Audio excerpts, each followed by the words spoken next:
It is ordered, adjudged, and decreed that Walter McMillian is to face death by electrocution.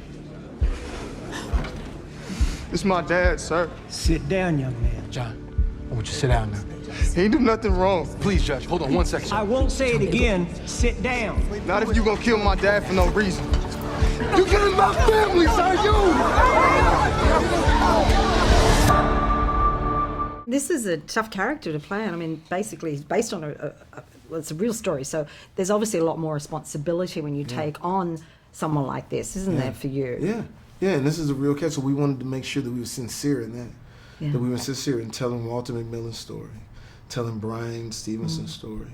And Michael B. Jordan does a fantastic job in front of and behind the camera and putting this great movie together.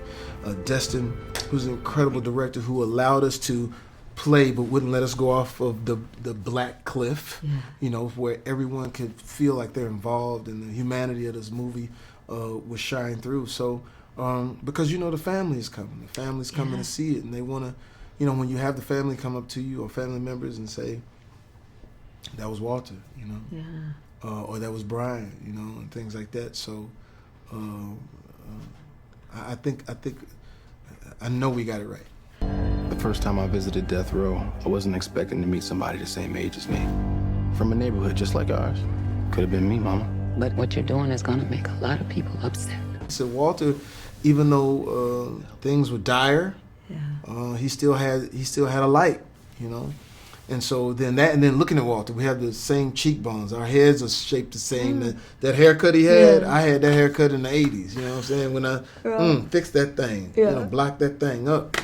So that was a plus. And then it was just a matter of dialing in the vernacular, the way he talked, you know, the southern drawl, and you know, and then once you build the character, you ask the character to come sit with you spiritually, and Walter came and sat with us.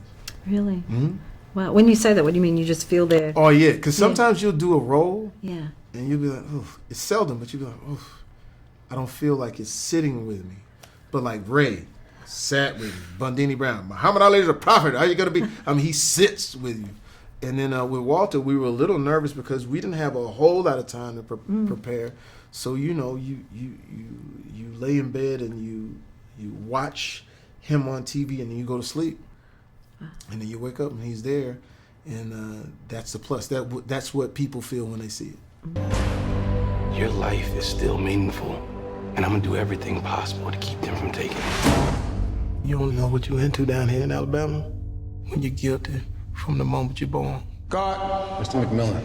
We done here. Watching this film, that feeling of being on death row, I just sort of cannot imagine. Yeah, I went to death row. Did you? Yeah, I was wondering if you I went actually... to San Quentin for another project, and it's different. You know, there's a different set of correctional officers. It's a different mindset on death row. The people that they hire, they have to have a different mindset, because not everyone there is innocent, but there's a lot that are. But it's a different mindset. Shotguns on every door. People are in glass cages in this situation. In Walter's case, their cells were right next door to the execution room, so they could smell, they could feel. When they said that, I was like, how awful would that have been? That's what it really is. And then what's great and courageous about Brian Stevenson is that he deals with that circumstance every day.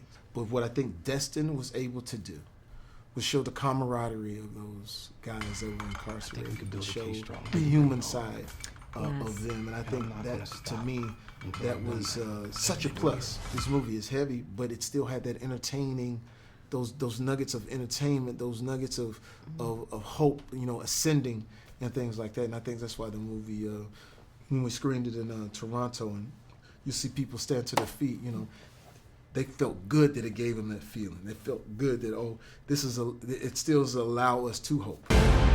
We all need mercy. I got my truth back. You gave that to me, and ain't nobody gonna take that from us.